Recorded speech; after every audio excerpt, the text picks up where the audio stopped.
Lucas, Evangelho de Lucas, o capítulo 9. Amém. Fizeram um exercíciozinho aí de quebra, né? Subiram, desceram escada. Que bênção. Tá vendo? A fé também é fitness. Lucas capítulo 9.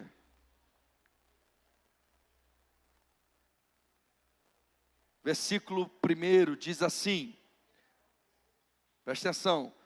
Tendo Jesus convocado os 12, deu-lhes poder e autoridade sobre todos os demônios e para curar doenças. Também os enviou a pregar o reino de Deus e a curar os enfermos. Agora vamos lá para o verso 10. Ao regressarem, os apóstolos relataram a Jesus tudo o que tinha feito. Ele, levando-os consigo, retirou-se à parte para uma cidade chamada Betsaida. Mas as multidões souberam disso e o seguiram. Acolhendo-as, Jesus lhes falava a respeito do reino de Deus e socorria os que tinham necessidade de cura. Mas o dia estava chegando ao fim. Então os 12 se aproximaram de Jesus e disseram: dispersa a multidão, para que indo às aldeias e campos ao redor, se hospedem e encontrem alimento, pois estamos aqui em lugar deserto. Jesus, porém, lhes disse: deem vocês mesmos de comer a eles. Os discípulos responderam: não temos mais que 5 pães e 2 peixes, a não ser que nós mesmos vamos e compremos comida para todo este povo. Porque estavam ali cerca de 5.000 homens. Então Jesus disse aos seus discípulos: façam com que se assentem em grupos de 50. Eles atenderam, fazendo com que todos se assentassem. E Jesus, pegando os 5 pães e os 2 peixes, erguendo os olhos para o céu, os abençoou, partiu e deu aos discípulos para que os distribuíssem entre o povo. Todos comeram e se fartaram, e dos pedaços que sobraram foram recolhidos 12 cestos. Amém? Feche os olhos comigo, vamos orar ao Senhor mais uma vez. Pai, somos gratos a Ti, Senhor, por estarmos na Tua casa, gratos a Ti por estarmos na Tua presença, por tudo que Tu tens falado, Senhor, realizado e operado nas nossas vidas. Queremos apresentar-nos, ó Deus, diante de Ti, reconhecendo que temos necessidade, Senhor, de nos alimentarmos da Tua palavra. Por isso pedimos, abra a nossa mente, abra o nosso entendimento, abra o nosso coração e nos ajude, ó Deus, a absorver tudo aquilo que Tu tens preparado para nós, para as nossas vidas. Assim oramos, Senhor, contando sempre com a Tua graça, com o Teu favor, com a Tua bênção, em nome de Jesus. Amém. Amém. Glória a Deus. Meus irmãos, esse capítulo 9 inicia com Jesus enviando os 12 discípulos. E há aqui um padrão muito interessante de como Jesus faz isso. O texto vai dizer que Jesus convoca os 12 para si, ou Ele chama os 12 até si. Ou seja, o chamado começa com Jesus nos chamando para perto dEle, nos chamando para o discipulado, nos chamando para a comunhão com Ele, nos chamando para o relacionamento com Ele. Então, Jesus chama os discípulos para perto de si. Depois o texto diz que Jesus dá autoridade para os discípulos. Ou seja, Ele dá toda a ferramenta necessária para que os discípulos possam executar a missão e aquilo para o qual eles vão ser enviados. Jesus lhes confere autoridade. O texto vai até especificando autoridade para expulsar demônios, para curar doenças, para pregar o evangelho. Então Jesus dá autoridade aos discípulos.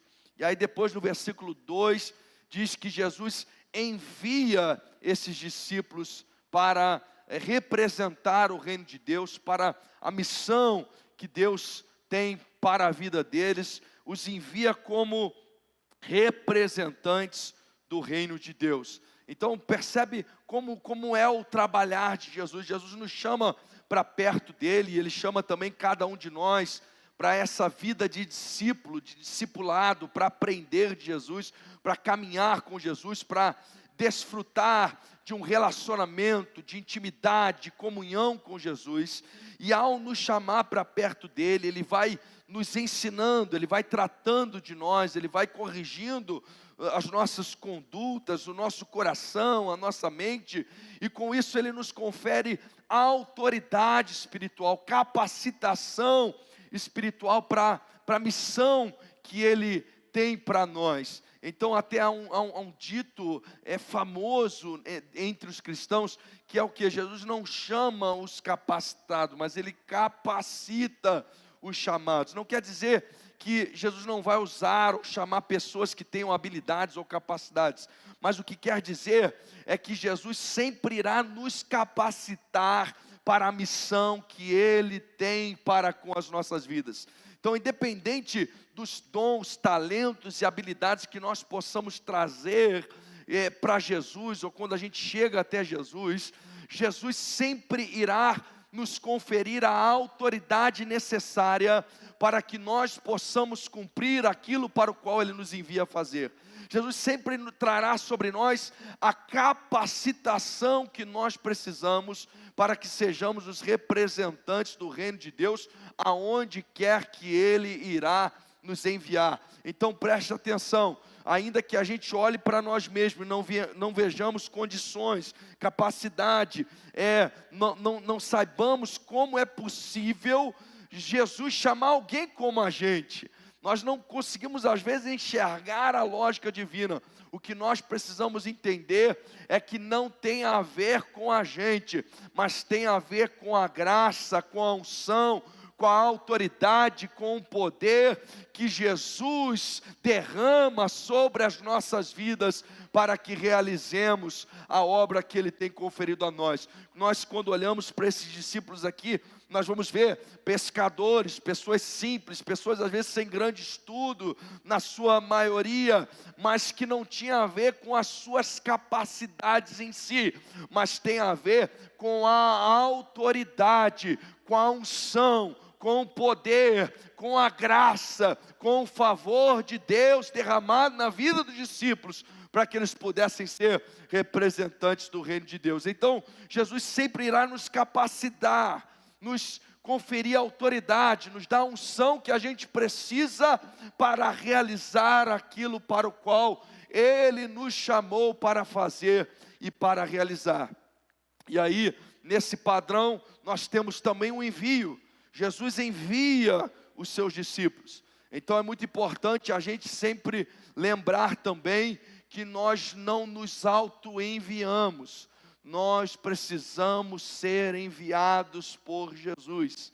Então, às vezes as pessoas têm até a compreensão clara do que Jesus tem para elas, mas algumas pessoas queimam etapa, algumas pessoas erram o time, e ao invés de Jesus lhes enviar, eles se auto-enviam a fazer alguma coisa, e às vezes põe os pés pelas mãos, faz sozinho, faz fora de autoridade, faz de forma individual, independente, e por causa disso saem da posição da bênção de Deus, fazem o que era para fazer, mas fazem na hora errada e no time errado. Quer ver um exemplo claro disso?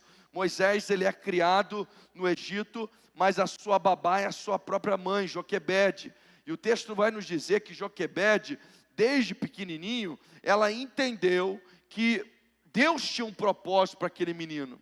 Então ela, quando cria aquele menino e vai crescendo, eu imagino que Joquebede foi ensinando a Bíblia para aquele menino, e também foi ensinando, olha, você não é uma pessoa qualquer, você é especial, há um propósito de Deus, e talvez ela até foi tornando mais claro esse propósito. Por que eu estou dizendo isso? Porque quando Moisés é adulto, ele vê um egípcio maltratando um israelita, e ele se levanta em favor do israelita, e ele tenta ajudar o israelita na sua força, na sua maneira de ser, e ele acaba assassinando aquele egípcio, e com isso ele tem que fugir, fica no deserto, passam-se 40 anos, e aí Deus vai levantá-lo para aí sim, enviado por Deus, ele trazer libertação ao povo de Israel. Então perceba que em dado momento, ele tinha a intenção, era certa, o entendimento do propósito de Deus para a vida dele era o certo, mas o timing, o tempo, estava equivocado, estava errado.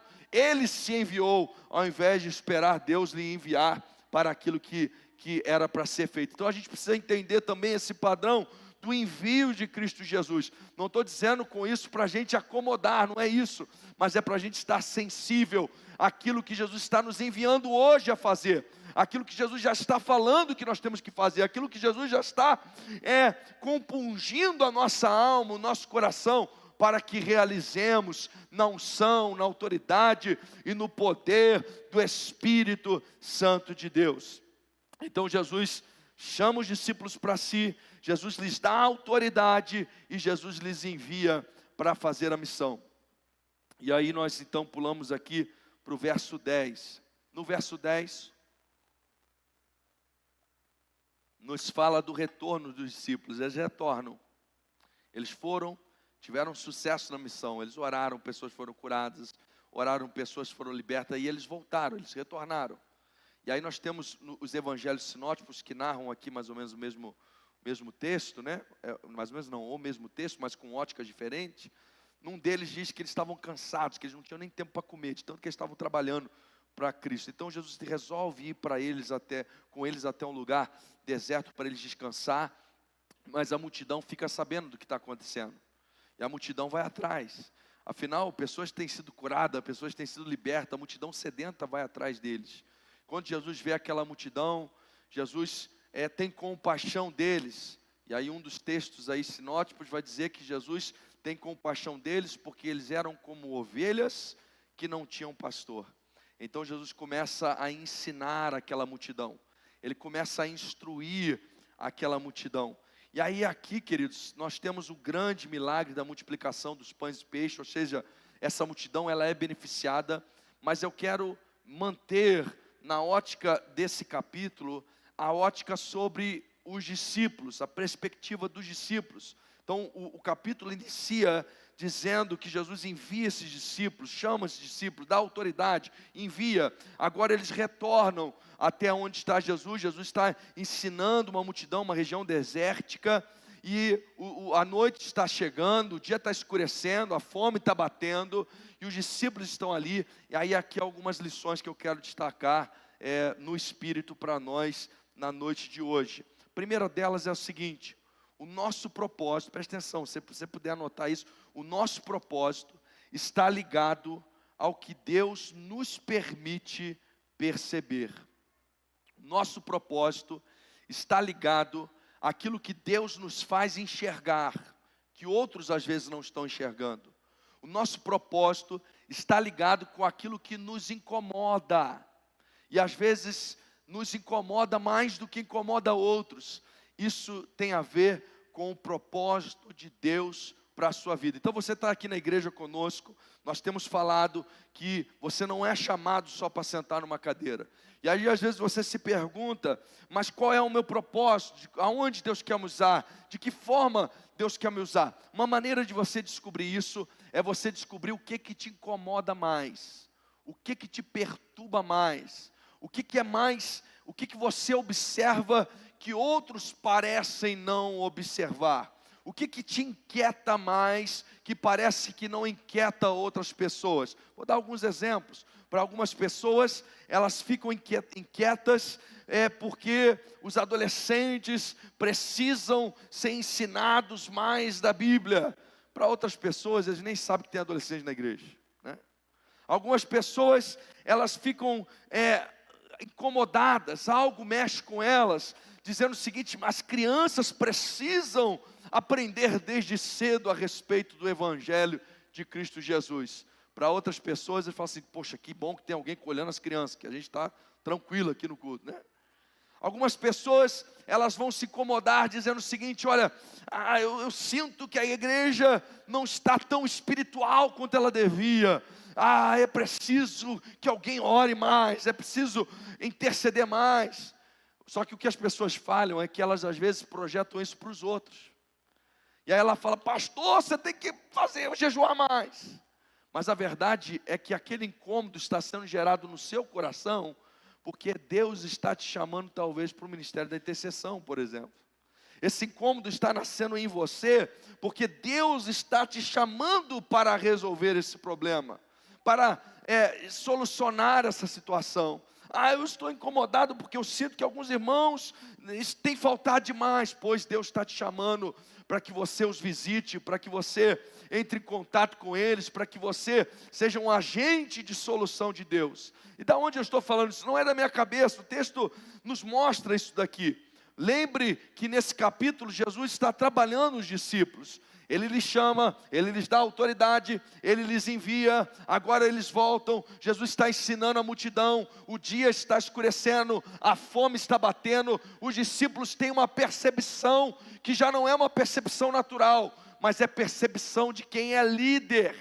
Os discípulos percebem o seguinte, e eles falam para Jesus: Jesus, o dia já está escurecendo, o povo está ficando com fome, despede essa multidão para que eles possam ir pelas cidades e comprar comida para si, para saciar a sua fome. Então perceba como os discípulos têm uma percepção de que aquela multidão precisava ser alimentada, precisava comer.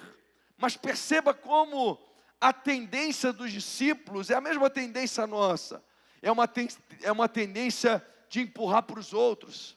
É uma tendência de terceirizar o problema. E toda vez que a gente fala com Jesus é uma oração, não é? Então eles até oram, eles falam assim: Jesus, em nome de Jesus, Jesus, faz com que acabe esse culto logo, para que esse povo vá embora. Ou seja, para que esse problema não seja o nosso problema. E eles possam ir pelas aldeias e comprar comida para si e saciar a sua fome. Meus irmãos, quantas vezes nós fazemos algo parecido com isso? Nós terciarizamos o problema. E eu já falei para vocês até da oração covarde que às vezes a gente faz. A gente pede para Deus fazer o que é para a gente fazer. Senhor, visita fulano de tal lá. Senhor, vai lá não sei quem e desperta aquela pessoa. Traz a consciência daquele outro. Coisas que Deus determinou para que nós, igreja do Senhor, façamos. Somos nós que vamos impor as mãos sobre os enfermos e eles serão curados. Somos nós que vamos orar e os demônios serão expulsos. Somos nós que vamos evangelizar, falar do amor de Deus, testemunhar. Somos nós que temos que visitar, auxiliar, levar pessoas, trazer pessoas para a igreja. Essa função é nossa, mas às vezes a gente vai terceirizando, para Deus até mesmo. Senhor, faz aí alguma coisa. Ou a gente terceiriza para nós mesmos. Despede-os para que eles possam ir pelas aldeias. Despede-os para que eles possam comprar pão. Despede-os para que eles possam se virar. E esse problema não se torne mais o nosso problema. Ou ele não desague na nossa mão.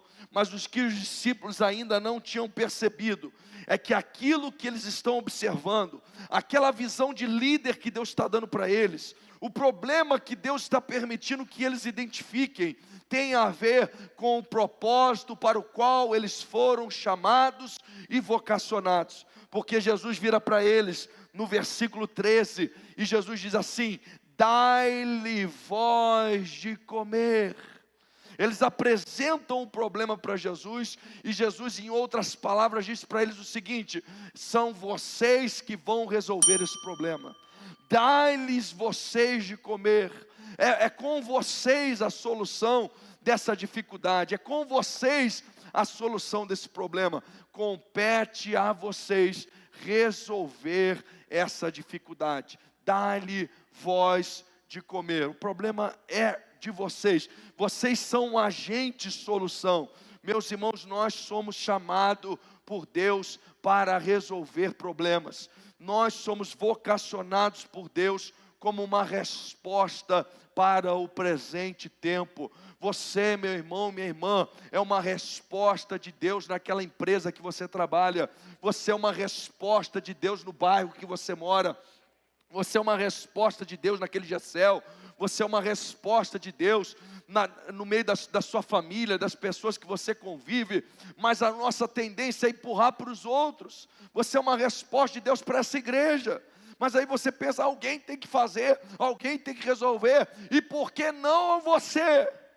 E por que não você? Se Deus está te dando a percepção, se Deus está te incomodando, se a tua visão está sendo ativada para isso. A resposta de Jesus para os discípulos foi: dá-lhe voz de comer. Essa é a mesma resposta de Jesus para nós hoje. E aí eu pergunto para você agora, e que o Espírito te ajude agora nesse momento, nessa reflexão: o que te incomoda? O que você acha que tinha que melhorar? Qual que é a sua percepção? O que tem que ser feito? O que você tem enxergado que talvez outros não estão enxergando, nem mesmo o pastor? Deus está te levantando para esse tempo. Deus está te chamando como uma resposta para essa geração. Deus está te comissionando para que você possa realizar o que tem que ser realizado. Nós somos respostas de Deus para o nosso tempo. Meus irmãos, e quando eu falo disso, eu não me refiro somente a aspectos ministeriais, não. A igreja, ela é uma resposta de Deus para a geração dela. Nós somos uma resposta de Deus para a nossa geração. Nós não podemos só ficar vendo o problema e reclamando como outros. Nós temos a unção, a autoridade de Deus para trazer mudança e transformação.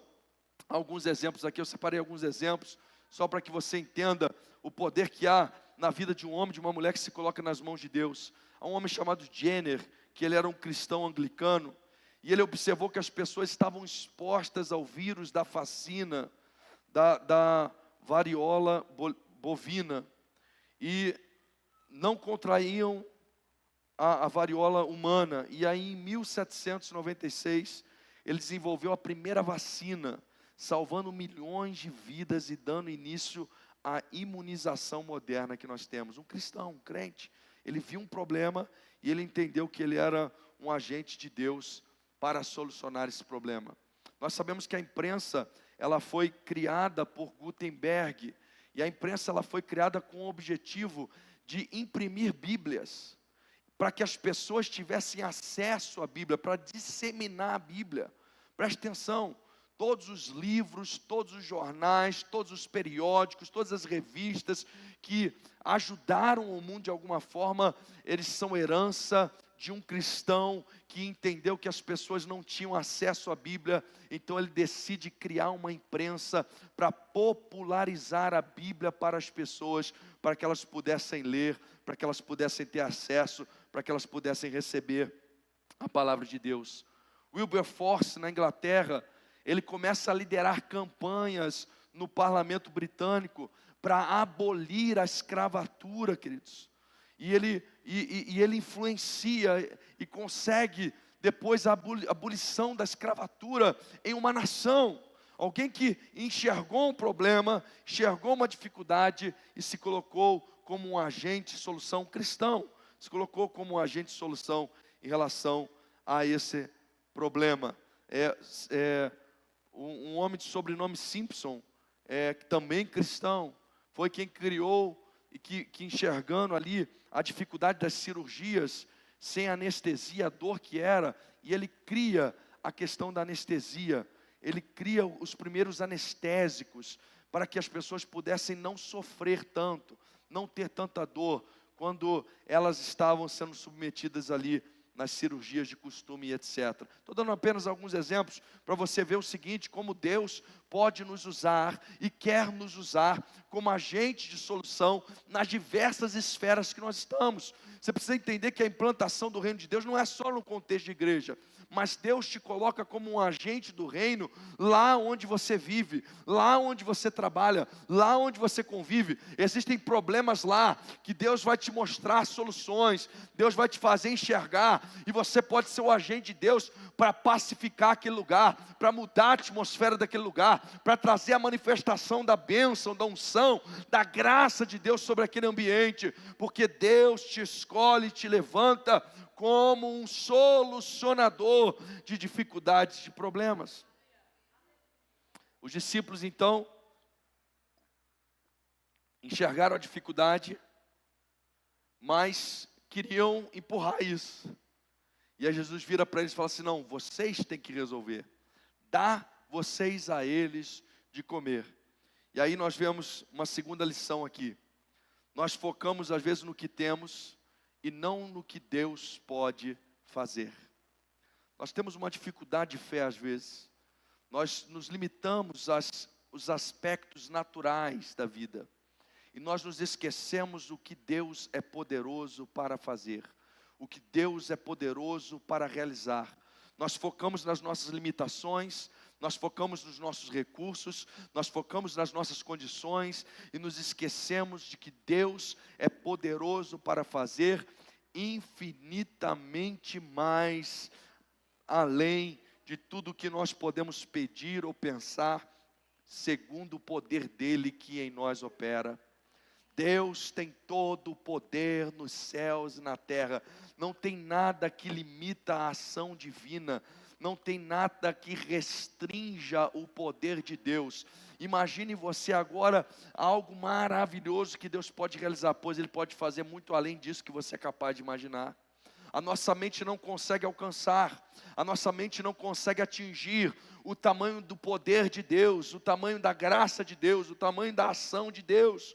E aí por vezes nós nos esquecemos de que nós somos chamados para viver pela fé, e nós começamos a viver pela vista, nós começamos a viver pelo que nós enxergamos, pelo que nós olhamos, mas o justo da sua fé ele viverá, ele precisa viver crendo naquilo que Deus é poderoso para fazer. Por que eu estou dizendo isso? Olha para esse texto. No texto os discípulos dizem para Jesus: despede essa multidão. Jesus vira para eles e fala assim: não, vocês vão dar a eles de comer. Aí eles vão, dão uma vasculhada no que eles têm, e eles dizem assim: Senhor, nós não temos nada, senão 5 pães e 2 peixinhos. A não ser que a gente vá pelas cidades e compramos, mas a gente sabe pelos sinótipos que essa opção de ir pelas cidades e comprar não é uma opção válida, não é algo que eles estão realmente propondo, mas eles estão identificando isso como impossível, porque o outro texto sinótico, porque eles vão dizer assim: Senhor, nem que a gente tivesse tanto de dinheiro, a gente conseguiria comprar comida para tudo isso. O que eles estão dizendo? Nós não temos recurso, nós não temos condição, o que nós temos não é suficiente, o que nós temos não dá. Meus irmãos, quantas vezes nós nos limitamos diante do que os nossos olhos veem? Quantas vezes nós nos limitamos diante do que a gente está enxergando, diante do que a gente possui, e nós nos esquecemos que Jesus tem toda a autoridade nos céus e na terra. E nos esquecemos, como nós vimos lá no comecinho do capítulo, que Jesus lhes deu autoridade, Jesus lhes conferiu autoridade, ou seja, toda a capacidade que eles precisam para realizar aquilo que Jesus lhes ordena realizar, já foi conferida por Jesus. Eles precisam crer e agir com fé diante daquilo que Jesus está propondo para eles. Mas nós só temos 5 pães e 2 peixinhos. Nós só temos. No que eles enxergam limitação, Jesus enxerga milagre. No que eles enxergam pouca condição, Jesus enxerga multiplicação. No que eles enxergam insuficiência, Jesus está enxergando uma multidão inteira sendo alimentada. O texto diz que eles deram para Jesus aqueles 5 pães e 2 peixinhos. Jesus abençoou aquela comida. Jesus abençoou aqueles 5 pães. Jesus abençoou aqueles 2 peixes. Meu irmão, minha irmã, nós temos que parar de subestimar a bênção de Deus sobre as nossas vidas. Quando Jesus abençoa algo, multiplicação acontece, milagre acontece, graça se manifesta, favor de Deus toca a terra. Nós subestimamos a bênção de Deus sobre as nossas vidas, nós subestimamos o favor de Deus sobre nós, nós subestimamos a graça de Deus sobre nós. O texto diz que Jesus abençoou aqueles alimentos, e Ele começou a dar aos discípulos, e os discípulos deram à multidão, e ali os 5 pães, os 2 peixes foram sendo multiplicados, e aquela multidão foi sendo alimentada e saciada. O texto diz em detalhe que ela não só comeu, ela não só se alimentou, mas ela se fartou. Foi o maior rodízio de pão e peixe já visto na história. Comeram à vontade até se fartar, e o texto vai dizer que ainda sobrou. Tamanha foi a bênção, a graça, a unção de Deus sobre a vida daqueles discípulos naquele momento, porque eles pegaram o que eles tinham e eles colocaram nas mãos do Senhor Jesus Cristo.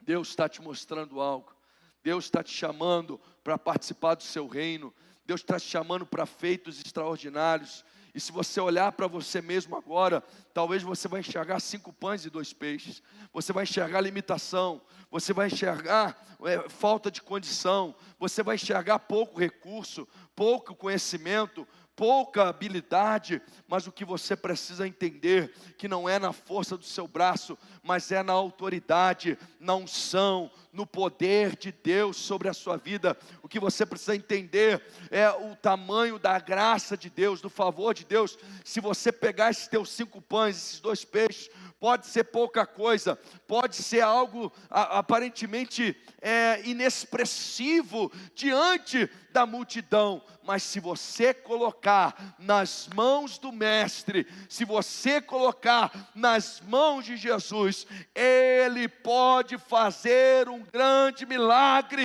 na tua vida e através da sua vida. Meus irmãos, Deus não precisa de grandes coisas. Um cajado Ele faz com que Moisés abra o mar. Com uma pedrinha tirada de um rio, Ele faz com que Davi derruba um gigante. Meus irmãos, o que Deus precisa é que nós coloquemos nas mãos dEle o que nós temos. E aí a graça de Deus, o favor de Deus, a bênção de Deus vai superabundar sobre as nossas vidas. Nós precisamos entender isso, queridos. Nós não vamos prosperar, nós não vamos ter sucesso enquanto nós acharmos que é a nossa habilidade, que é a nossa capacidade, que é a nossa condição. Mas quando a gente entender que é a graça, que é o favor, que é a bênção de Deus, que traz a multiplicação, nós seremos bem-sucedidos. Eu quero destacar uma terceira lição muito preciosa. Preste atenção nisso. A multiplicação e a bênção residem na organização. A multiplicação e a bênção residem na organização. Jesus, então, os discípulos falam, a gente só tem 5 pães, 2 peixinhos. Jesus fala assim, olha, divide o povo, faz o pessoal sentar na relva em grupos de 50 pessoas. Eles organizam aquela bagunça ali, aquela multidão toda. E assim que eles organizam, Deus realiza um grande milagre de multiplicação. Preste atenção nessa palavra profética de Deus para a sua vida. Tem coisa na sua vida que não está andando porque está uma bagunça. Deus não opera no meio da bagunça, queridos. Deus não multiplica confusão, Deus não multiplica bagunça.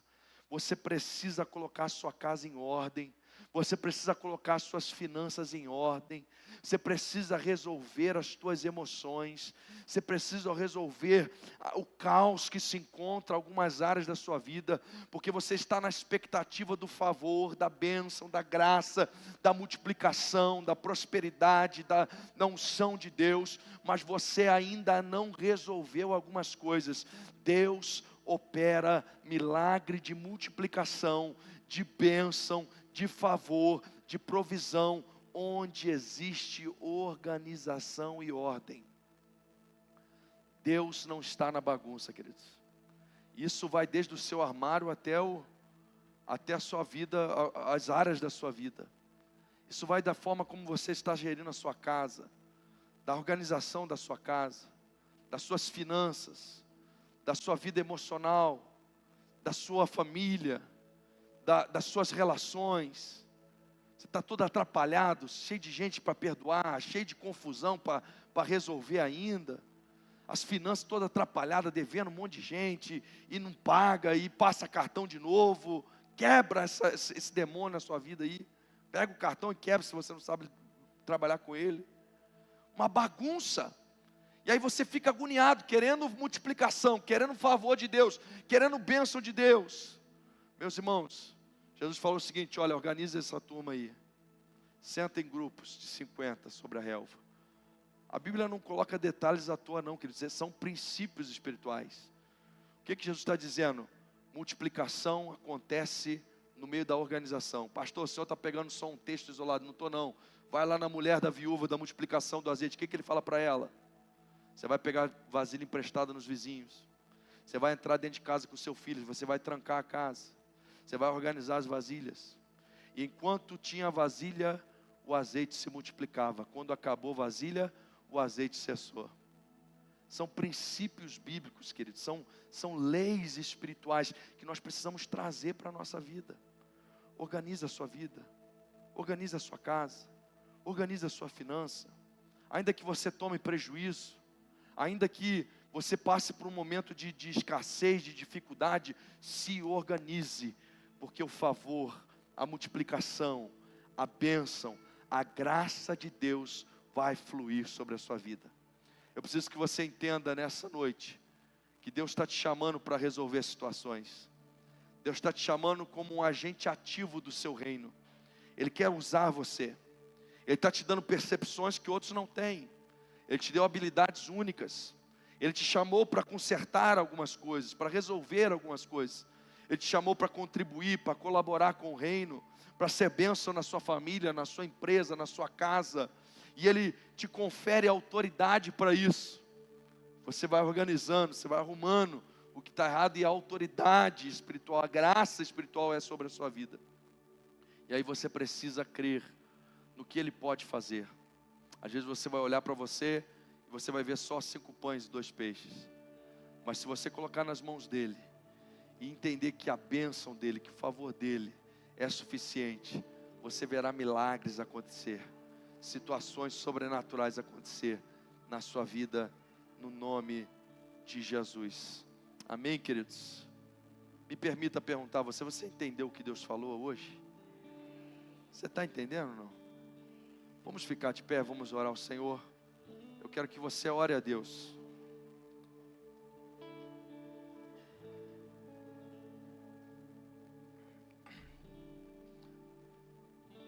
Nós nos esquecemos muito rápido das coisas. Então nós temos que decidir agora sobre o que fazer daquilo que Deus nos falou. Então esse é o momento que você ora a Deus e que você assume um compromisso. E você fala: Senhor, eu vou consertar isso. Senhor, eu vou abandonar a situação. Senhor, eu vou me posicionar. Senhor, eu enxergo que Tu queres me usar nessa área. Eu estou vendo meu ministério sendo apontado para isso. Eu nunca imaginei que essa situação que me incomodava, eu nunca imaginei que eu ia ter jeito com criança, mas de fato eu tenho uma percepção que nem outros têm. Eu vou me lançar, eu vou me voluntariar, eu vou me capacitar. Fale com o Senhor. Fale com o Senhor nessa hora. E tome uma decisão. É importante que você faça isso antes de ir embora, diante do que o Senhor te falou, para que essa palavra ela seja praticada na sua vida, no seu coração, no nome de Jesus.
com muita fé e no dia, pães e 2 peixinhos.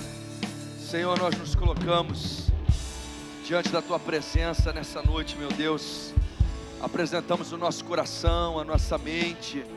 Senhor, apresentamos cada uma das pessoas aqui. Tu conheces, ó Pai, a realidade individual, pessoal de cada um. Tu sabes o que cada um tem vivido, o que tem experimentado, o que cada um tem pensado, Senhor. Ó Deus, eu peço que sobre eles Tu traga uma direção clara, uma orientação específica, Senhor. Que a Tua palavra, Senhor, não seja esquecida, mas que ela possa fazer aquilo para o qual ela foi designada, para aquilo para o qual ela foi ministrada nesta noite, Senhor. Ó Deus, trazendo, Senhor, o despertamento da vocação, do chamado, o direcionamento claro, Senhor, da forma como Tu queres usar, direcionar. Ó Deus, instruir cada um dos Teus servos e servas. Pai, no nome de Jesus, que haja também clareza, Senhor. Ó Deus, sobre o que nós precisamos organizar, sobre o que nós precisamos colocar em ordem. Senhor, ativa a nossa fé, ó Deus, porque de fato, às vezes, os nossos olhos nos mostram apenas 5 pães e 2 peixes.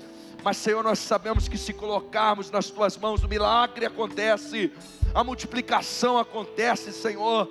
O sobrenatural se manifesta. Ó Deus, e nós somos bem-sucedidos, nós somos abençoados, nós somos agraciados. Portanto, Senhor, nós queremos abençoar a Tua igreja, o Teu povo, com uma graça multiplicadora, Senhor, com uma graça de renovo, de frescor, de vigor, ó Deus, com uma capacitação, e assim como Tu nos chamas para si, ó Deus, e nos confere autoridade, e nos envia, Senhor, que cada um de nós venha a entender esse processo, e vivenciá-lo diante da Tua presença, sendo um agente de solução, aonde fomos colocados, Senhor, sendo uma resposta, sendo um representante do Teu reino, sobre a face da terra. Eu abençoo a Tua igreja, no nome e na autoridade de Cristo Jesus.